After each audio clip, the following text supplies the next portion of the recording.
Baiklah, perkenalkan nama saya Poong, NIM 21104173331 Saya akan merangkum materi dari YouTube yang diberikan oleh dosen saya, yaitu Adi Mursalin, tentang teori perilaku konsumen. Di sini kita akan membahas tentang apa itu teori perilaku konsumen. Teori perilaku konsumen pada pelajaran kali ini kita akan membahas tentang definisi apa itu teori perilaku konsumen. Selain itu, bagaimana perilaku konsumen yang rasional dan bagaimana perilaku konsumen yang bertindak secara irasional. Kemudian kita akan menyajikan tentang faktor yang mempengaruhi perilaku konsumen, kemudian diakhiri dengan pembahasan tentang teori nilai guna yang dilanjutkan dengan teori nilai guna kardinal dan teori nilai guna ordinal. Kita akan mendefinisikan apa itu teori perilaku konsumen. Namun alangkah baiknya kita memahami kata yang membentuk dari kata-kata teori perilaku konsumen. Teori perilaku konsumen tertentu dari 3 kata, yakni pertama teori, yang kedua perilaku, yang ketiga konsumen. Dengan masing-masing mendefinisikan kata tersebut, kita akan mendapatkan gambaran yang lebih utuh tentang pengertian teori perilaku konsumen. Teori merupakan sebuah landasan berpikir atau kerangka konseptual yang mendasari seorang memahami sebuah fenomena atau realita dengan perilaku merupakan sebab proses bertindak nyata yang ditunjukkan dan terwujud dapat dilihat dan dapat dipahami. Dengan konsumen merupakan individu atau kelompok yang melakukan kegiatan konsumsi yang melakukan kegiatan mengurangi nilai guna. Definisi tersebut dapat kita pahami secara utuh. Bahkan teori-teori perilaku konsumen memiliki definisi sebagai berikut.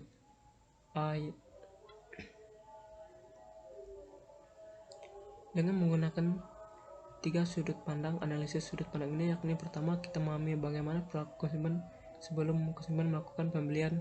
Yang kedua, memahami bagaimana perilaku konsumen ketika konsumen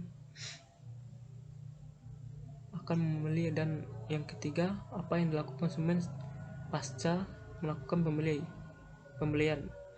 3 sudut pandang inilah yang digunakan sebagai dasar analisis yang diperoleh para pakar ekonomi, sehingga para pakar ekonomi menyajikan berbagai teori perilaku konsumen yang berbeda antara pakar yang satu dengan pakar yang lain. Pemahaman terhadap perilaku konsumen sebelum melakukan pembelian sangat terkait dengan tahapan-tahapan yang dilakukan oleh konsumen. Satu tokoh yang terkenal adalah Philip Kotler. Philip Kotler mampu menyajikan dengan sangat sistematis tahapan-tahapan yang dilakukan oleh konsumen sebelum konsumen melakukan pembelian. Pembahasan tentang perilaku konsumen dari aspek pasca pembelian sangat terkait dengan bagaimana perilaku konsumen setelah melakukan konsumen membeli sebuah produk atau jasa. Tokoh yang sangat terkenal yang memberikan teori tentang pendekatan konseling.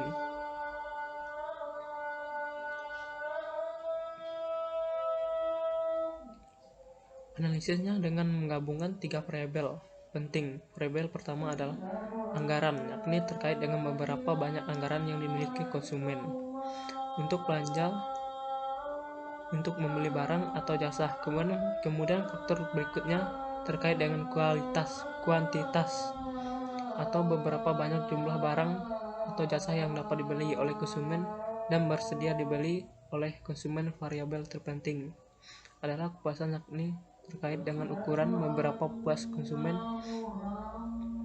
ini dibandingkan dengan antaranya digunakan konsumen dan jumlahnya yang dikonsumsi oleh konsumen. Tiga variabel inilah yang dikonsumsi oleh konsumen. Menjadi tiga variabel ini juga menjadi landasan untuk konsumen.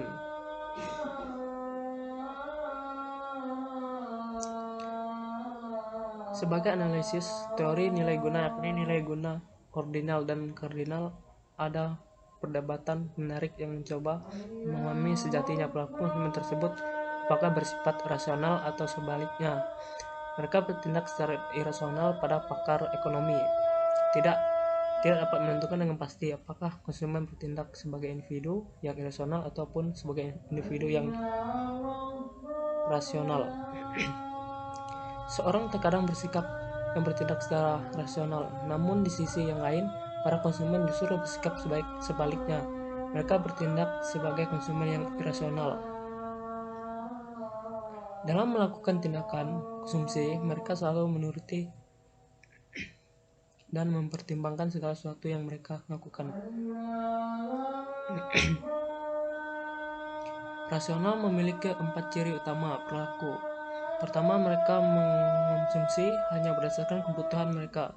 Selalu bertanya apakah saya membutuhkan barang tersebut atau tidak sebelum melakukan tindakan konsumsi. Ciri kedua, kelompok konsumen rasional selalu berupaya melakukan optimasi volume, artinya tindakan konsumsi hanya dilakukan untuk mendapatkan manfaat terbaik. Mereka tidak mau melakukan tindakan konsumsi yang sia-sia. Terkait dengan harga kelompok, konsumen rasional sangat berhati-hati. Mereka selalu melakukan perbandingan harga untuk mendapatkan harga terbaik. Begitu juga dengan kualitas, mereka selalu mendapatkan barang yang kualitasnya terbaik dan harga yang terbaik. Keempat ciri ini menjadi ciri yang melekat pada kelompok konsumen yang bertindak dan berlaku secara rasional. Selain kelompok konsumen rasional, ada juga kelompok yang bertindak secara irasional.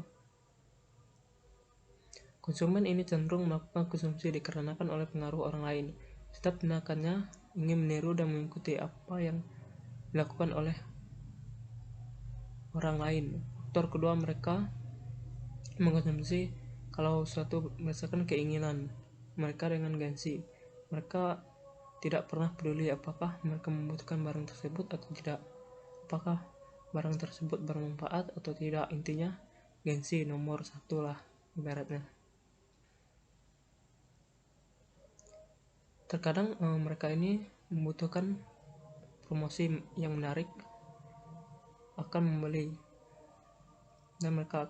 dan promosi yang menarik maksudnya biar agar pelanggan itu membeli produk mereka.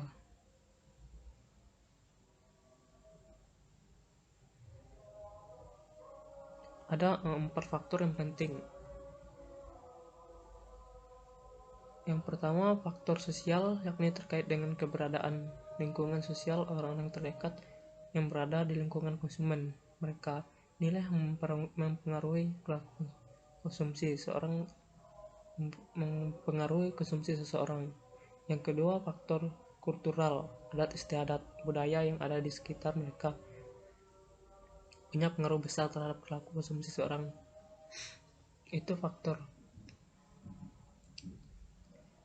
Yang ketiga, personal, terkait dengan aspek internal yang ada pada diri seseorang, misalnya terkait dengan jenis kelamin, usia, tingkat pendidikan, pekerjaan, dan lainnya. Faktor keempat, psikografis, ini terkait dengan aspek psikologis secara suka, tidak suka, selera maupun pola hid. Sekian dari saya, terima kasih.